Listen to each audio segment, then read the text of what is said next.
एक दिन हजरत मोहम्मद सल्लल्लाहु अलैहि वसल्लम जंगल के पास से गुजर रहे थे। तभी उन्होंने देखा कि एक यहूदी ने एक हिरण को बांध रखा है। जैसे ही उस हिरण की नजर नबी पाक सल्लल्लाहु अलैहि वसल्लम पर पड़ी, वह रोते हुए बोल पड़ा, या रसूल अल्लाह, या हबीब अल्लाह, आज सुबह मैं अपने बच्चों को छोड़कर खाने की तलाश में निकला था। उसी दौरान यह यहूदी आया और मुझे पकड़कर बांध दिया। सुबह से अब तक मैं यूं ही कायद हूं।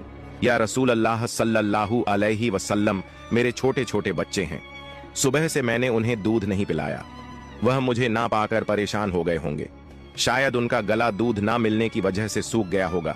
या रसूल अल्लाह सल्लल्लाहु अलैहि वसल्लम, मेरी आपसे इल्तिजा है कि आप मेरी मदद करें। मुझे मेरे बच्चों से मिलने और उन्हें दूध पिलाने की इजाजत दिला दें। हिरण्य की दर्द भरी गुजारिश सुनकर हजरत मोहम्मद सल्लल्लाहु अलैहि वसल्लम की आंखों से आंसू छलक पड़े।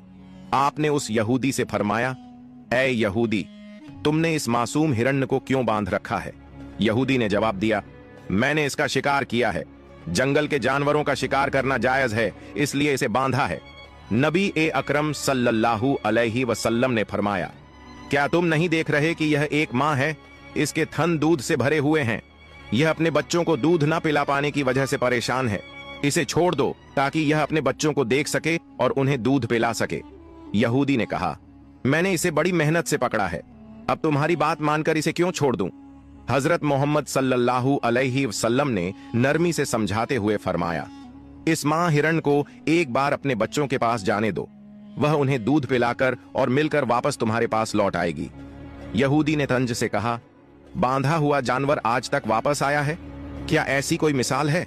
अगर मैं इसे छोड़ दूं तो यह कभी नहीं लौटेगा। जब नबी पाक सल्लल्लाहु अलैहि वसल्लम ने देखा कि यहूदी किसी भी तरह से हिरण को छोड़ने के लिए तैयार नहीं है, तो आपने फरमाया, ऐ यहूदी, इस हिरण को आजाद कर दो। इसके बदले तुम मुझे बांध लो। अगर यह वापस ना लौटे तो तुम मुझे उम्र भर कैद में रख सकते हो। यहूदी ने कहा, ठीक है, एक शर्त पर मैं इसे छोड़ रहा हूं। अगर यह वापस ना आए तो मैं तुम्हें उम्र भर के लिए कैद कर लूंगा। आखिरकार यहूदी ने हिरण को छोड़ दिया और हजरत मोहम्मद सल्लल्लाहु अलैहि वसल्लम को बांध दिया। आजाद होते ही हिरण तेजी से जंगल की तरफ भाग गया। यहूदी दिल ही दिल में हंसते हुए सोचने लगा, हिरण अब कभी लौट कर नहीं आएगा। इस आदमी को मैं हमेशा के लिए कैद में रखूंगा। इससे बड़ा बेवकूफ मैंने पूरी दुनिया में नहीं देखा। एक जंगल के जानवर के लिए इसने अपनी जिंदगी दांव पर लगा दी। हिरण तेजी से अपने बच्चों के पास पहुंचा। बच्चों ने उसे देखकर हैरानी से पूछा, अम्मा, आप सुबह से कहां थीं? हम आपका इंतजार करते करते थक गए। बिना दूध के हमारा गला सूख गया है। क्या हो गया है कि आप हमें छोड़कर चली गई थीं? मां हिरण ने बच्चों को समझाते हुए कहा, मेरे प्यारे बच्चों, आज सुबह जब मैं तुम्हारे लिए खाने की तलाश में निकली थी तो एक यहूदी ने मुझे पकड़ लिया। वह मुझे बांध कर ले गया। फिर अल्लाह के प्यारे नबी सल्लल्लाहु अलैहि वसल्लम उस रास्ते से गुजरे। मैंने उनसे तुम्हारी हालत के बारे में कहा और उनसे मदद की गुहार लगाई।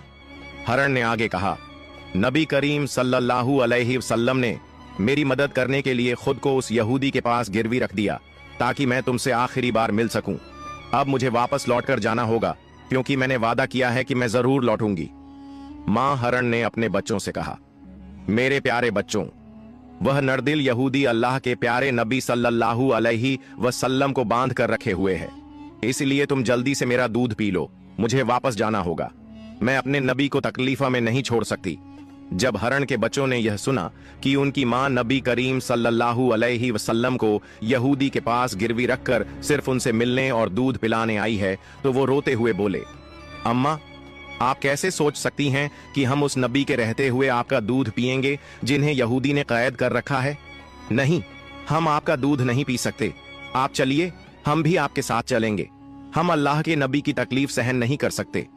उसके बाद मां हिरण अपने बच्चों के साथ नबी करीम सल्लल्लाहु अलैहि वसल्लम के पास लौटने के लिए चल पड़ी। दूसरी तरफ जब हिरण के लौटने में थोड़ी देर हुई तो वह यहूदी तंज करते हुए नबी करीम सल्लल्लाहु अलैहि वसल्लम से कहने लगा, तुमसे ज्यादा बेवकूफ इंसान मैंने इस दुनिया में कभी नहीं देखा। एक जंगल के हिरण के लिए तुमने खुद को मेरे पास गिरवी रख दिया। क्या तुम वाकई सोचते हो कि वह हिरण वापस आएगा? कयामत तक वह हिरण लौट कर नहीं आएगा और कयामत तक तुम मेरी कैद में रहोगे। यह सुनकर नबी करीम सल्लल्लाहु अलैहि वसल्लम ने बड़ी नरमी से कहा, ऐ यहूदी, थोड़ा सब्र करो, वह हिरण जरूर लौट कर आएगा। अल्लाह की मर्जी से वह तुम्हारे पास वापस आ जाएगा। यहूदी हंसते हुए बोला, ए मोहम्मद, अपनी इन अलौकिक कल्पनाओं को छोड़ दो।